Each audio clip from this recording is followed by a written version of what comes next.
2 3 4 5 पांचों बॉक्सेस बाहर रखवा फटाक से।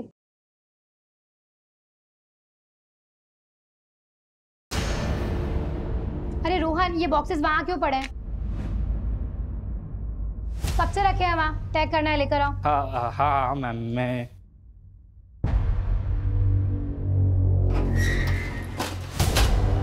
अरे रोहन, बॉस के कैबिन में क्यों लेकर जा रहे हो?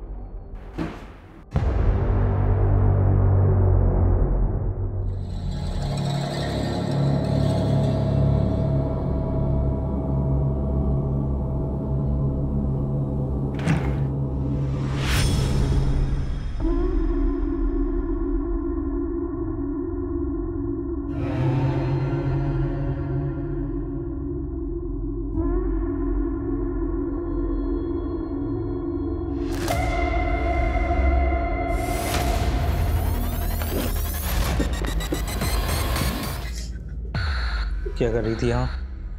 सब वो लाइट ऑफ करने आई थी। आइंदा से बिना पूछे मेरे कैबिन में मत आना। जी।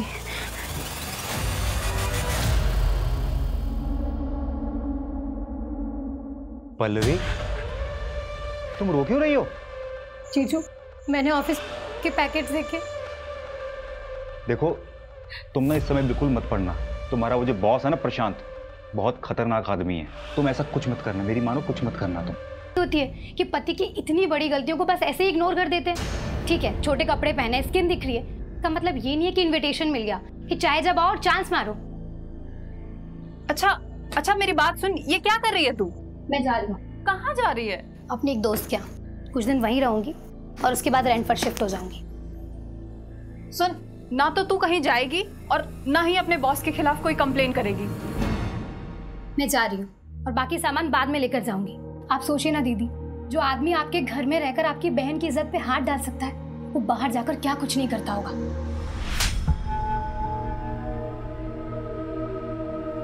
अरे मैं तुम्हें छोड़ दूं कहीं? Thank you.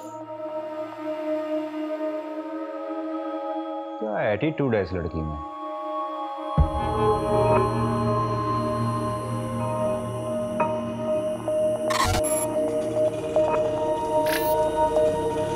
भैया, जानकी नगर जाएंगे। जानकी नगर की ऑटो यहाँ से नहीं मिलेगी मैडम, आगे से राइट मारिए, वहाँ से मिलेगी। Thank you.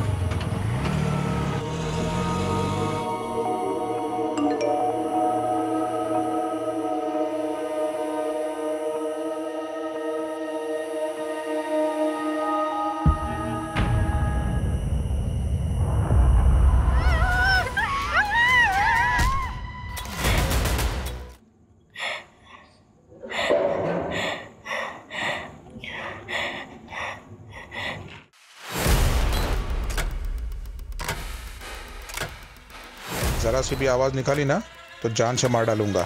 चलो उठ। ये क्या हालत बना रखी है तूने अपनी?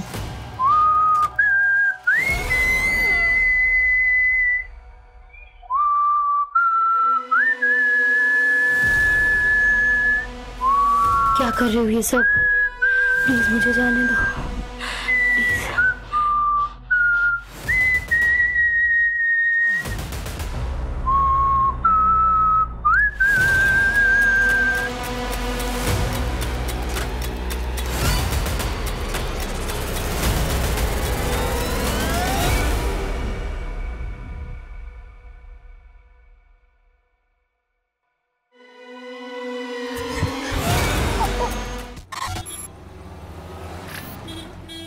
तू एक काम कर, जल्दी जा, जल्दी से अपना बैग रेडी करके आ। नगमा, इतनी देर लगा दी तुम लोगों ने। अरे क्या करेंगे, टेलर ने कपड़े ही नहीं सिले थे, बैठ के सिलाना पड़ा, वरना आयशा क्या पहनती। बहुत लेट हो गया। नगमा, ये फातिमा को सलामी पर दे देना।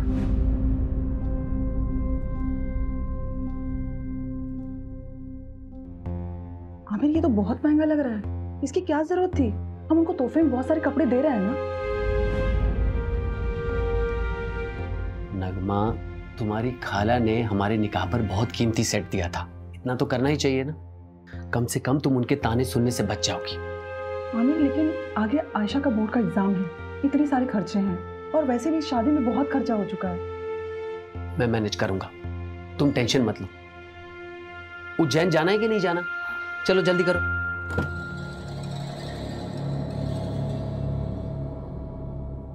आयशा, अपना लोकेशन ऑन कर लेना और वहां पहुंचकर मुझे फोन करना। अरे आप क्यों चिंता कर रहे हैं, हम फोन करेंगे अब हम आपको। चलो अब वो टेंशन मत लीजिए, हम लोग अच्छे से पहुंच जाएंगे। ठीक है, ठीक है। हाँ।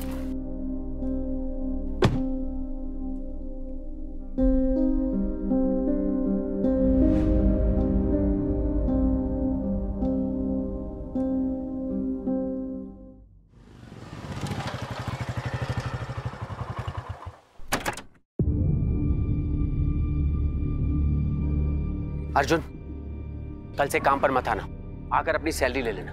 क्या हुआ आमिर भाई, सब ठीक तो है? एक हफ्ते में दूसरी बार कंप्लेंट आई है तुम्हारी। वो तो तुम्हारी बीवी पेट से है, इसलिए मैंने पिछली बार माफ करवा दिया था, पर अब मैं कुछ नहीं कर सकता। कोई दूसरा काम ढूंढ लो। आमिर भाई, क्या है ना कि नई जगह जाऊंगा, नया जॉब ढूंढूंगा, नए दोस्त यार मिलेंगे। अब दोस्ती यार में थोड़ा पीना पाना तो हो गई, उस नशे के चक्कर में कभी आपके घर की असलियत निकल गई तो ना। अरे नहीं नहीं नहीं, नहीं निकलेगी नहीं, बोलूँगा नहीं। इन क्या है, नशे में जबान पे काबू थोड़ी रहे। मैंने तेरे साथ इतना कुछ किया और तू मुझे ही धमकी दे रहा है। अब देखता हूँ कैसे ऑफिस में आता है तू और कैसे अपने बचे हुए 20 दिन की पगार लेता है। मैं भी देखता हूँ कैसे मिलेगा तो पैसे मिलेगा।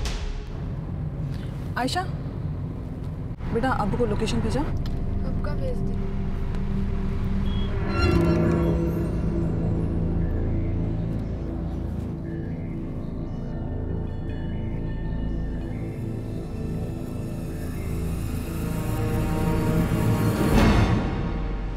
Excuse me sir, payment.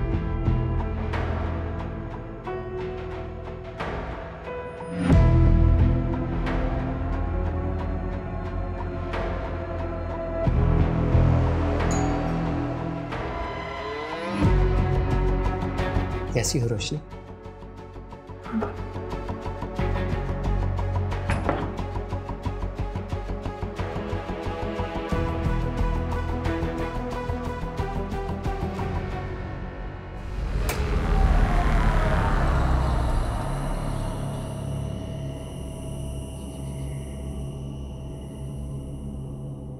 अरे रोशनी, इतना लेट? हाँ, वो आज ना ऑफिस में बहुत ज्यादा।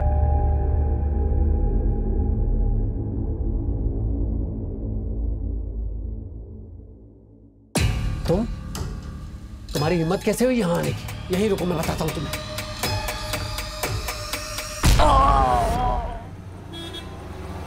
सर, आज सुबह ही बीवी नगमा और बेटी आयशा उज्जैन से लौटे हैं।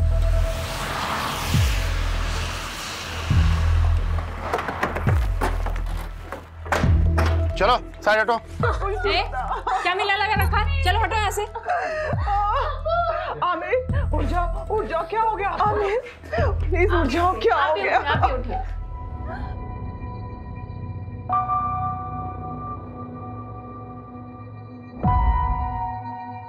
सर पर भारी चीज से मारा गया है। विक्टिम तो फिजिकली फिट है। देखिए नगमा जी, मैं जानता हूँ कि ये सही वक्त नहीं है, लेकिन इन्वेस्टिगेशन भी जरूरी है। आप हमें बता सकती हैं कि जब आप यहाँ वापस आई तो आपने सबसे पहले क्या देखा?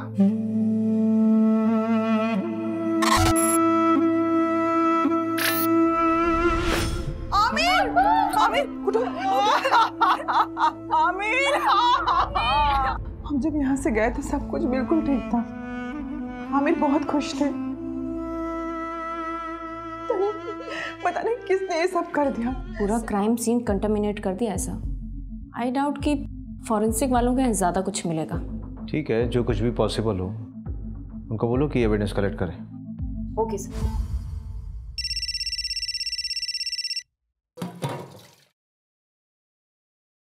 हेलो हेलो दीदी प्लीज मुझे बचा लीजिए। नहीं, मुझे नहीं पता मैं कहाँ। कौन मार डालेगा पल्लवी? Hello hello Pallavi.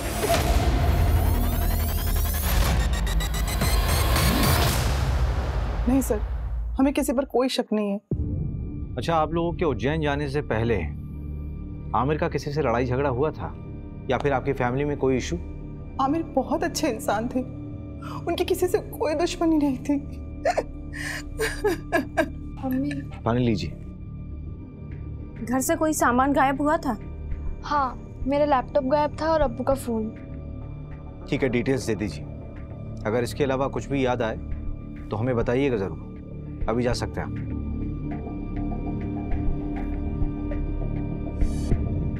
मंजू, इस आमिर का बैकग्राउंड निकालो। Okay sir. आखिर ऐसा कौन हो सकता है जो उससे इतनी नफरत करता हो?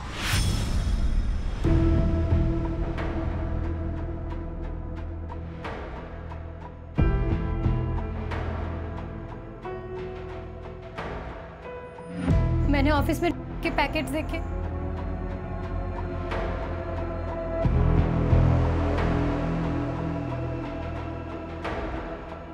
रोशनी? आमिर, रोशनी तुम इतने सालों बाद कैसी हो? क्या बात है, कुछ परेशान लग रही हो। सब ठीक तो है ना? आमिर, मुझे तुम्हारी हेल्प चाहिए। हाँ हाँ बोलो। गुड मॉर्निंग सर, मैं रोशनी वर्मा जॉब इंटरव्यू के लिए आई हूँ। Yes, coming. आमिर ने बताया था मुझे। फाइल? Yes sir.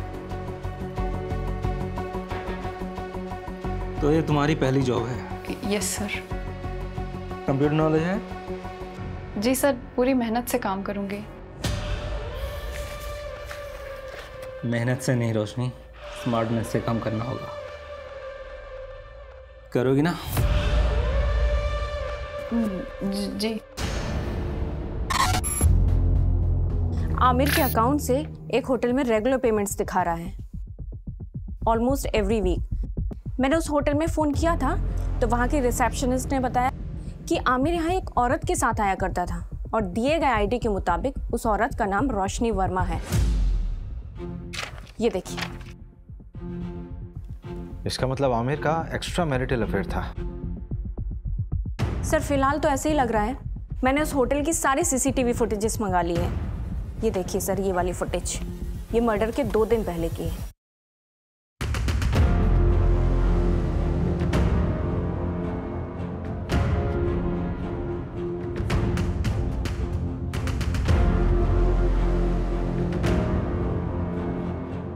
ये आदमी उसका पीछा कर रहा है। सर इस आदमी की बॉडी लैंग्वेज बहुत डाउटफुल है। ऐसा लग रहा है जैसे ये इन पर नजर रखे हुए है।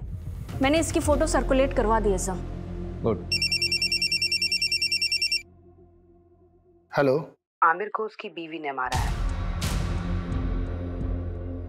कौन बोल रहा है? फिर से बोलिए आप। आमिर को उसकी बीवी ने मारा है। लेकिन नगमा अपने हस्बैंड को क्यों मारेगी? हेलो। फिर से लगाओ। The number you are trying to call is currently switched off. एक ऐप है, मैं लोकेशन चेक करता हूँ। जल्दी करो। लोकेशन जहांगीराबाद है। इसका मतलब कॉलर आमिर के एरिया से ही थी। सर नगमा को उठा ले क्या? नहीं, किसी रैंडम कॉल के बेस पे हम किसी भी विक्टिम की वाइफ को नहीं उठा सकते। हो सकता है हत्यारे ने हमें भटकाने के लिए खुद कॉल किया हो या किसी से करवाया हो। इस नंबर को ट्रेस करो। Okay sir. मर्डर से 2 दिन पहले नगमा के सारी मूवमेंट को ट्रैक करो। उसके उज्जैन वाली शादी, उसका आना जाना, सब कुछ। Okay sir. मैं जी जान लगा दूंगा रोशनी, बल्कि मैंने तो कल की ही मीटिंग सेट की है। तुम टेंशन मत लो, मैं तुम्हारी बहन को कुछ नहीं होने दूंगा। आमिर, अपना ध्यान रखना। प्रशांत बहुत खतरनाक है। तुम मेरी फिक्र मत करो रोशनी।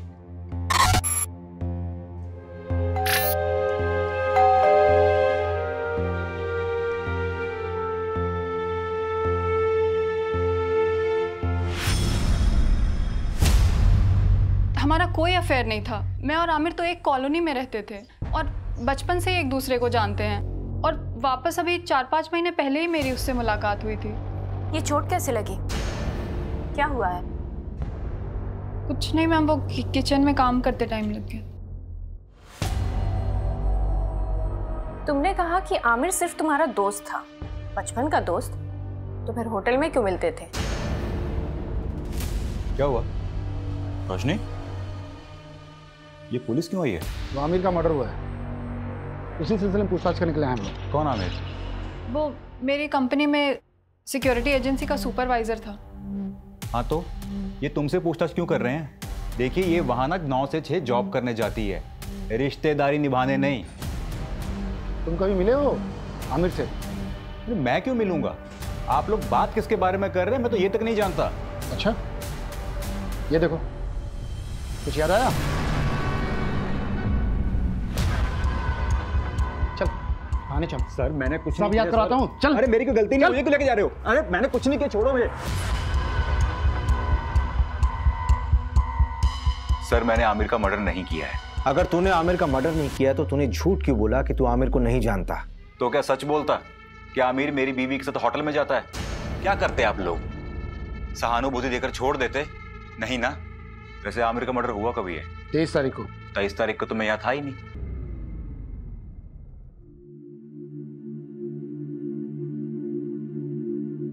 मास्टर जी इस बार फिटिंग बहुत अच्छी बनाना, हम शादी में जा रहे हैं। भाभी जी हाथ ऊपर करिए। काफी पतले हो गए। मास्टर जी आप भी ना। मास्टर जी, इस काम के लिए कोई औरत नहीं मिलती आपको? आजकल फीमेल टेलर मिलती कहाँ है? इतने समय से हम कपड़े सिला रहे हैं, लेकिन हमारे मास्टर जी का हाथ कोई पकड़ नहीं सकता। हाँ हाँ, वो तो मैं देख ही रहा हूँ। आपका काम हो गया हो तो अपना सामान उठाओ और निकलो यहाँ से। बोलने से पहले कुछ तो सोचा करो।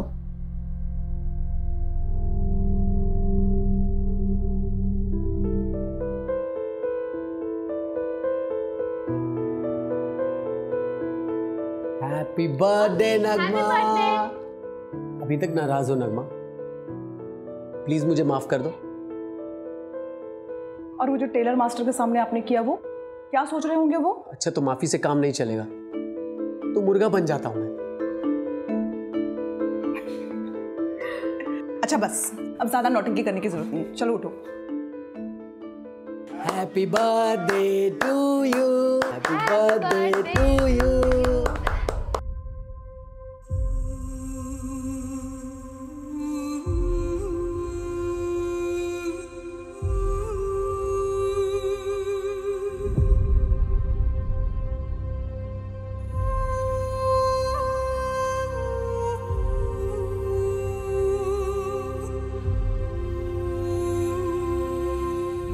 सर इनिशियल रिपोर्ट आ गई है।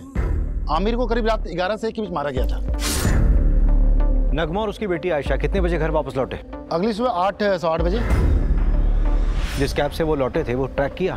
नहीं, ऑनलाइन बुक कैब होती तो इजीली ट्रैक हो जाता। वैसे उज्जैन के सारे ड्राइवर से बात हो रही है। सर, उज्जैन से एक और बात पता चली है। नगमा का शादी से पहले किसी फरहान नाम के लड़के से अफेयर था। तो शादी से पहले था ना? नहीं सर, अभी भी है। नगमा जिस शादी के लिए उज्जैन गई थी ना, वहां से 2-3 घंटों के लिए गायब थी, उसी फरहान से मिलने के लिए। फरहान? नगमा 2.5 लाख है, बाकी अगर और जरूरत पड़े तो बता देना। Thank you Farhan. लेकिन नगमा हम कब तक ऐसे चुप चुप के मिलते रहेंगे? थोड़ा वक्त दो मुझे फरहान।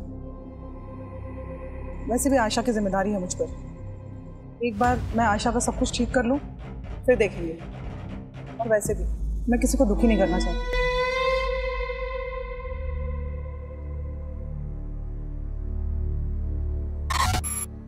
तो ठीक है,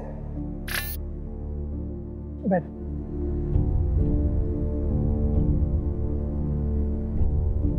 आयशा, मैं क्या कह रहा था कि हमें ना आंटी से बात कर लेनी चाहिए। देख अभी अब्बू तो नहीं रहे ना, और मेरे घर वाले भी उंगली उठाएंगे, तो उससे पहले हमें शादी कर लेनी चाहिए ना। ये तुम क्या बात कर रहे हो सूरज? पहले कब्र के फूल को तो सूख जाने दो। आयशा मेरा वो मतलब नहीं था। पुलिस? अम्मी फिर से पुलिस वाले क्या करने आए यहाँ? ये तलाशी ले रहा है। उस दिन भी तो आए थे, उन्हें कुछ नहीं मिला था, आज क्या मिलेगा नया उन्हें? रवि, हाँ पोस्टमार्टम और फोरेंसिक रिपोर्ट देना है। ये लीजिए। सबसे पहले आमिर के सर पर वार किया गया किसी हैवी ऑब्जेक्ट, उसके बाद 12 बार चाकू से स्टैब किया गया उसे। आमिर की बीवी और बेटी को आमिर की बॉडी यहाँ मिली थी और दरवाजे पर कोई फोर्स एंट्री के निशान भी नहीं थे। इसका मतलब यह है कि आमिर ने दरवाजा खुद खोला था। ये कांड किसी एक का नहीं बल्कि 2 लोगों का किया हुआ है। किलर के साथ कोई और भी था। सर, लेकिन आपको ये क्यों लगता है कि वो 2 लोग थे? ये रिपोर्ट देखो मंजू, इसमें साफ दिख रहा है कि आमिर की मौत सर पे चोट लगने से और उसके शरीर में चाकू मारने से हुई, राइट? हाँ। लेकिन इन दोनों ही चोटों का फोर्स और इंपैक्ट बिल्कुल अलग है। देखो,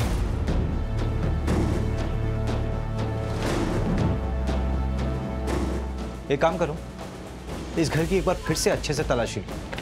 ठीक है। Okay sir.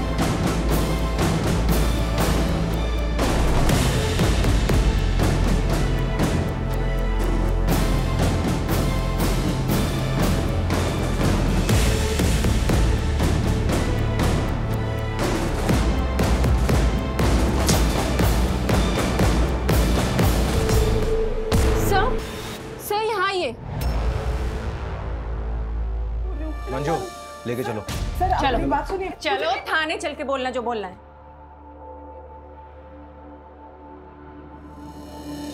अरे मैंने कुछ नहीं किया, आप मेरी बात तो सुनो। मैंने कोई खून नहीं किया।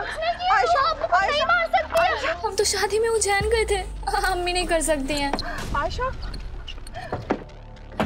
उन्होंने कुछ नहीं किया। मैडम मैंने कुछ नहीं किया, मेरी बच्ची अकेली है।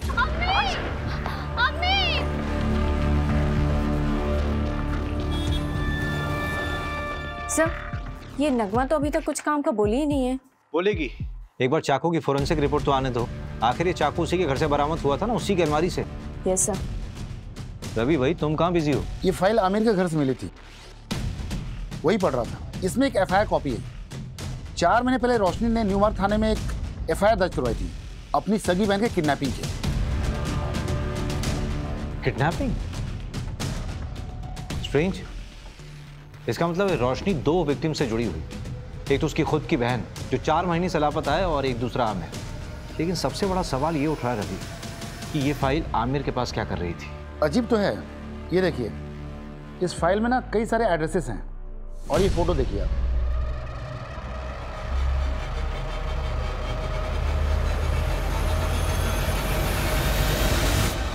रवि, कहीं उस कॉलर के बोलने पे हम बहुत अलग तो नहीं जा रहे हैं? हम नगमा से पूछताछ कर रहे हैं और मालूम चले कि केस कुछ और ही। एक काम करो, रोशनी को थाने बुलाओ। और सर, एक गार्ड के बारे में पता चला है, उसका नाम अर्जुन है। वो आमिर के अंडर काम करता था और मर्डर के 2 दिन पहले उसका आमिर से झगड़ा भी हुआ था। मैंने कांस्टेबल सिन्हा को बोल दिया उसे उठाने को।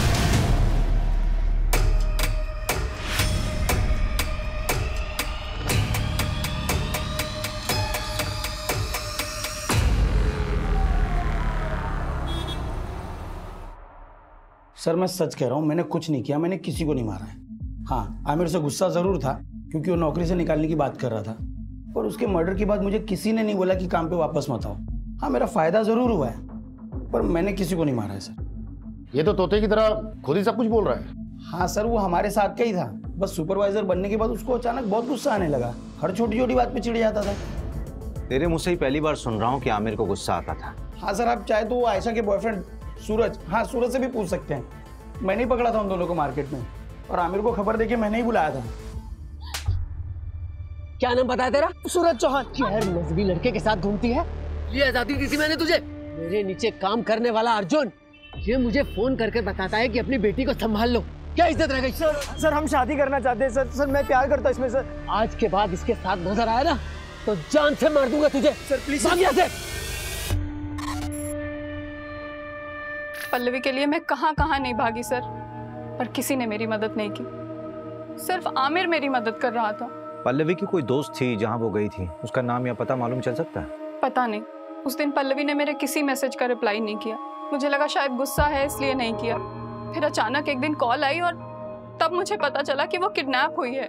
मुझे पता है सर, ये सब उस प्रशांत का किया धरा है। मेहनत से नहीं रोशनी, स्मार्टनेस से काम करना होगा। नाम के लिए तो उसकी एक कुरियर एजेंसी है, लेकिन असली पैसा बेच के कमाता है। कुरियर बॉक्सेस में डाला जाता है और लोगों को कुरियर की तरह डिलीवर किया जाता है। और क्योंकि ये सब लोकल डिलीवरी होती है इसलिए कभी चेकिंग में भी नहीं आता।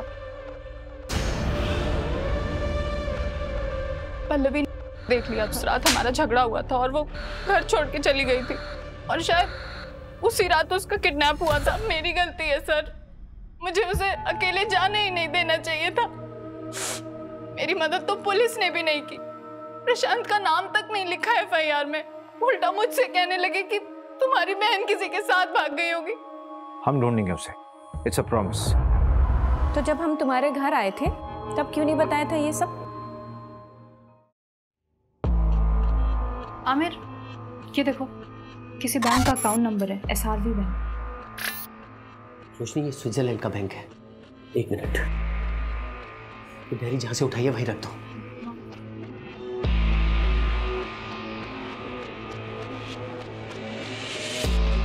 रोशनी इधर आओ। ये प्रशांत की प्रॉपर्टीज के पेपर है, उसके नाम कई प्रॉपर्टीज है। आमिर, शायद यहीं कहीं रखा हो उसने पल्लवी को। चलो हम अभी चेक करके आते हैं सारे एड्रेस। नहीं नहीं नहीं रोशनी, अभी बहुत लेट हो चुका, तुम घर जाओ। लेकिन मेरे पल्लवी, हड़बड़ी का काम नहीं है, बहुत रिस्की है। हम लोग कल मिलेंगे। चलो अभी इसको वापस ले लो। चल चल जल्दी चल।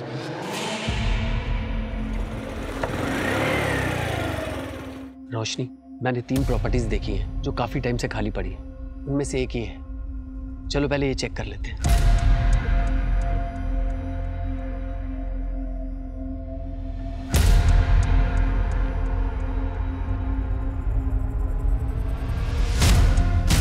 रोशनी, यहां तो कोई नहीं। चलो दूसरी प्रॉपर्टी में देखते हैं।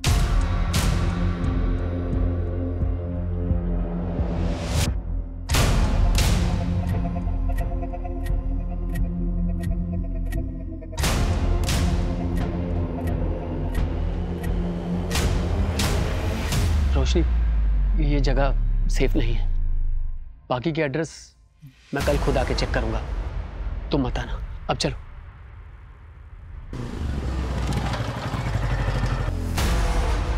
रोशनी, तुम टेंशन मत लो, मैं पल्लवी को ढूंढ लूंगा। आमिर, अभी मैं घर निकलती हूँ। अगर निलय मुझसे पहले आ गया ना तो बहुत प्रॉब्लम हो जाएगी।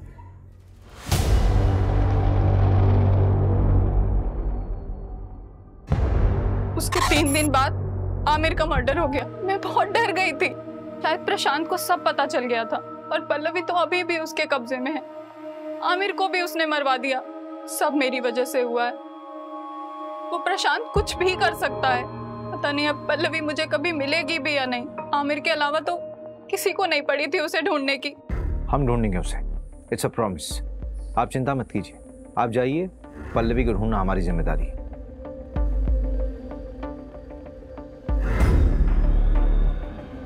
रवि, जिस नंबर से पल्लवी ने कॉल किया था उसकी डिटेल्स निकालो और इस कॉलर का भी इन्वेस्टिगेशन स्पीड अप कर दो, जिसने आमिर की वाइफ का नाम लिया था।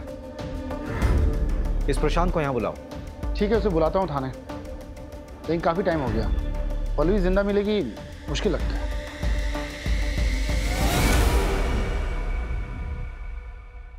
और इंस्पेक्टर साहब, बीवी बच्चे कैसे हैं आपके? बहुत अच्छे। अच्छे रहे तो कितना अच्छा है ना? धमकी दे रहा? अरे नहीं नहीं नहीं इंस्पेक्टर साहब, ऐसा आप कैसे कर सकता हूँ? आप बताइए क्या सेवा कर सकता हूँ आपकी? आमिर को जानता है? हाँ, हमारे यहाँ की सिक्योरिटी का सुपरवाइजर था, लेकिन सुना है बहुत बुरी तरह से मर्डर हुआ है उसका। किसने किया है? पल्लवी को जानता है? जी हाँ, हमारे यहाँ काम करती थी, डेटा एंट्री ऑपरेटर का। फिर अचानक उसने जॉब छोड़ दी। उसने मारा आमिर को। ज़्यादा स्मार्ट बनने की ज़रूरत नहीं है, सीधे सीधे बता कि तुझे कब पता चला कि आमिर तुझे इन्वेस्टिगेट कर रहा था। आमिर के लिए मैं भगवान था, वो मुझे इन्वेस्टिगेट क्यों करेगा? ऐसा कौन सा भगवान वाला काम किया आपने? उसकी बेटी का अबॉर्शन करवाना था, उसके लिए पैसे और सीक्रेट डॉक्टर का नंबर मैंने ही दिया था। डॉक्टर का कॉन्टैक्ट नंबर? हाँ बिल्कुल, आप भी जाइए, आपकी भी प्रॉब्लम है ना, वो भी सॉल्व कर देगा वो। ज्यादा बकवास नहीं। हाँ, लेडीज हैं आप, पर हम लेडीज की इज्जत करते हैं, इसीलिए एक गुस्ताखी माफ कर देते हैं, वरना क्या? और क्या करेगा? मंजू, मंजू, मंजू,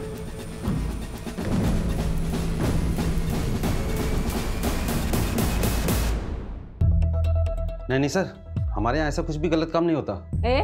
एक तो बिना पुलिस को इन्फॉर्म किए एक नाबालिग लड़की का अबॉर्शन करा दिया, ऊपर से झूठ बोल रहे हो। अभी तो सिर्फ तुम्हारा लाइसेंस रद्द करूंगी। अगर और झूठ बोला ना तो सीधा जेल में डाल दूंगी। नहीं मैडम, ऐसा मत करना, मैं आपको सच्चाई बताता हूँ। आमिर 4 हफ्ते पहले ही आया था अपनी बेटी को लेके अबॉर्शन के लिए। आयशा, अभी तो सिर्फ 2 महीने हुए हैं, अभी तो अबॉर्शन हो सकता है। और आमिर, तेरी बेटी तो अभी नाबालिग है, पुलिस केस हो सकता है। डॉक्टर साहब, मेरे बच्चे की जिंदगी खराब हो जाएगी। वो लड़का इसकी क्लास का है, उसे जब खबर मिली तो वो घबरा गया। डॉक्टर साहब, आप इसका अबॉर्शन कर दीजिए, हमें कोई पुलिस केस नहीं करना। नहीं अब्बू, जो कुछ हो रहा है तेरे अच्छे के लिए हो रहा है। मैं ताने सुन सकता हूँ, लेकिन तू ताने नहीं सुन सकती। छोटे बच्चे की परवरिश करना इतना आसान नहीं है, खासकर जब उसका बाप उसके साथ ना हो। कि अब्बू ने मेरा साथ दिया था। तुम्हारा अबॉर्शन हुआ तो डेफिनेटली तुम्हें सूरज से भी मिलने से रोका गया होगा। तो क्या इन सारी बातों को लेकर सूरज गुस्सा था क्या आमिर से? देखिए, ना सूरज ने अब्बू को मारा है और ना अम्मी ने अब्बू को मारा है। आप शुरू से गलत इन्वेस्टिगेट कर रहे हो। देखो आयशा, अगर तुम्हें ये लगता है कि तुम्हारी मम्मी बेवजह लॉकअप में बंद है तो तुम्हें ही उनकी मदद करनी होगी ना, नहीं तो वो जिंदगी भर किसी और के जुर्म की सजा काटती रहेंगी। नहीं, ऐसा बिल्कुल नहीं होगा। वकील ने कहा कि उनकी कल तक जमानत हो जाएगी, उसके बाद वो कभी भी जेल नहीं जाएगी। अम्मी ने कुछ भी नहीं किया, इसलिए आप लोगों को कोई सबूत नहीं मिल रहा है। अब आप जाइए। न्यू मार्ग थाने बात हुई। लोकल पुलिस ने पल्लवी केस में प्रशांत से पूछताछ की थी, लेकिन उन्हें भी प्रशांत के खिलाफ कुछ भी नहीं मिला। हो सकता पल्लवी अपनी मर्जी से कहीं गई होगी। जिस नंबर से पल्लवी ने कॉल किया था वो नंबर भी ट्रेस नहीं हो रहा है, फेक आईडी पे लिया गया था और स्विच ऑफ हो गया। पर सर, पल्लवी को गायब करने का मोटिव तो बनता है प्रशांत के पास। नगमा का एक्स बॉयफ्रेंड फरहान का भी कुछ पता नहीं। हाँ, एक बात पता चली है, उसने नगमा को 2.5 लाख रुपए उधार दिए थे। 2.5 लाख है, बाकी अगर और जरूरत पड़े तो बता देना। अब इतने पैसों की उसे क्या जरूरत पड़ी, ये तो नगमा ही बता सकती है। ऊपर से मिस्ट्री कॉलर का अभी तक नहीं पता लगा जिसने नगमा का नाम लिया था। टेक्निकल टीम ने बताया कि यूज किया हुआ सिम और फोन दोनों ही फर्जी तरीके से खरीदे गए थे। हो सकता है बाद में डिस्ट्रॉय कर दिए होंगे, क्योंकि दोबारा उनसे कॉल नहीं हुआ है। इसका मतलब we are back to the square one here. हमारे पास सिर्फ ये सीसीटीवी फुटेज है जो पल्लवी की किडनैपिंग साइट से हमें कैमरे के थ्रू मिली। देखते हैं क्या होगा इसमें।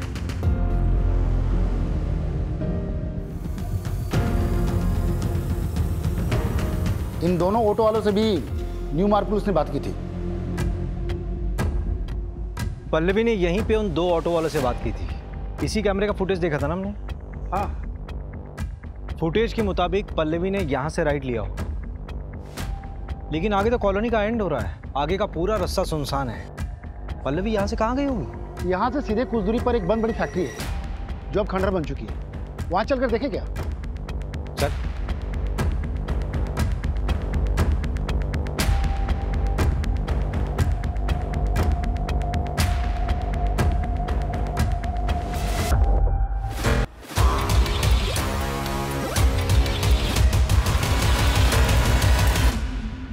सर, इनकी बेल हो गई।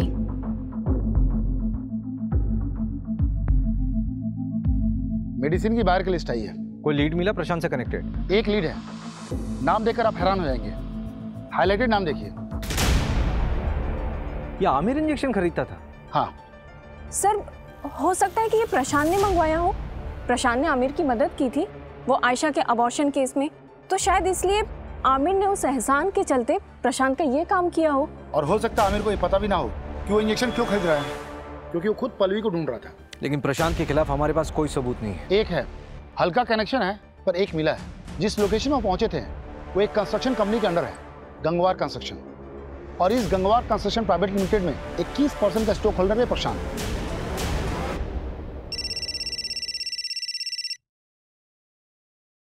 हेलो, गाड़ी में बैठो।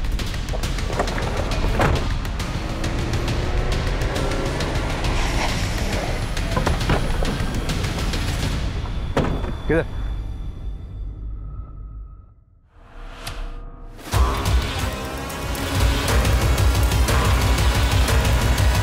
पल्लवी, मुझे जॉब मिल गई। क्या? ओह, सो हैप्पी दीदी।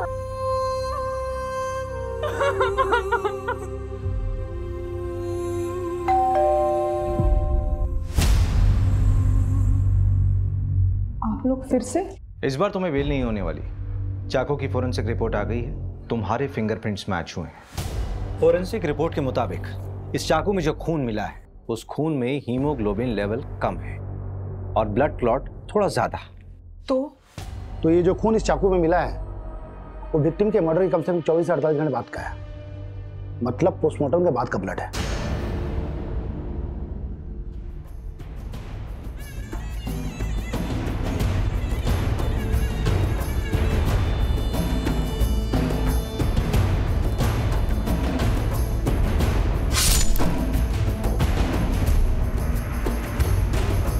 आमिर को उसकी बीवी ने मारा है।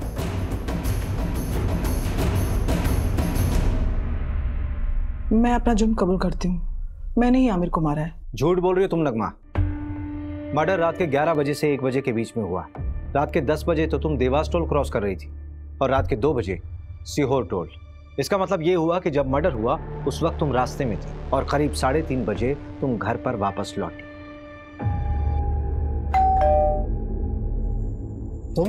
तुम्हारी हिम्मत कैसे हुई यहाँ आने की? रुको, मैं तुम्हें अभी देखता हूँ।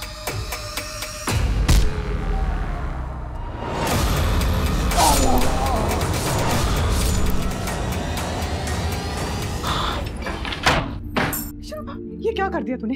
तुझसे मैंने कहा था ना मैं सब ठीक कर दूंगी। जाओ यहाँ से, जाओ। तू चल मेरे साथ जा। अब जो मैं कहूंगी तो वही करेंगे। चल। आयशा बोलो, क्यों किया ये सब?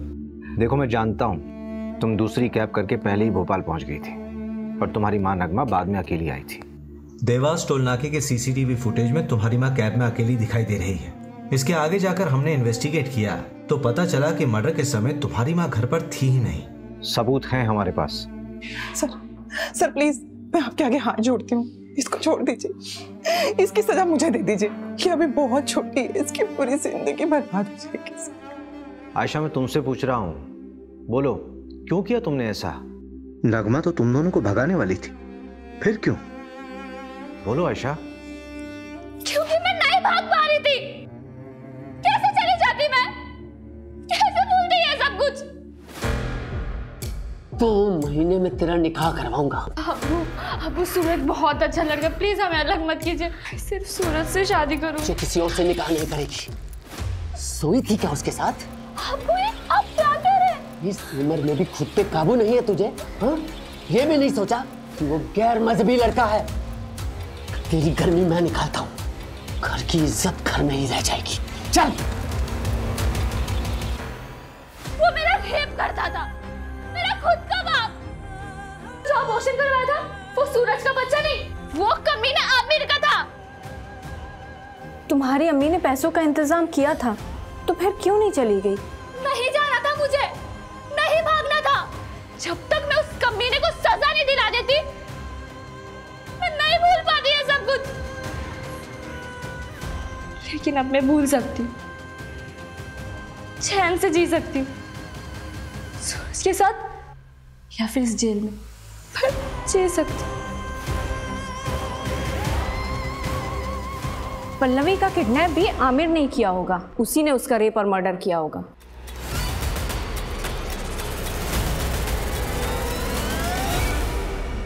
पोस्टमार्टम के मुताबिक जिस वक्त पल्लवी का मर्डर हुआ उस वक्त प्रशांत मुंबई में था।